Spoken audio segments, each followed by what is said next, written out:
Noon, maraming salamat sa laging pagbibigay ng mga araw na puno ng blessings. Salamat sa proteksyon mo na lagi kong kasama para sa akin at sa aking buong pamilya.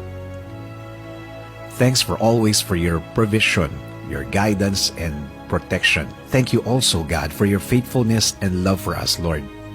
Panginoon, i-bless niyo po ang aking plano sa aking buhay at sa aking pamilya. Alam ko po na lagi niyo akong pinoproteksyonan kasama ng aking mga pangarap.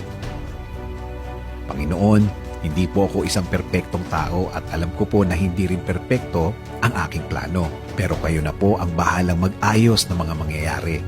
Dahil naniniwala pa rin ako, Lord, na ikaw ang mas nakakaalam ng bukas. Alam ko po, Lord, na marami pa akong dadaanan para matupad ang aking plano sa aking buhay. Pero alam ko po na bibigyan niyo po ako at ang aking plano sa buhay ng tamang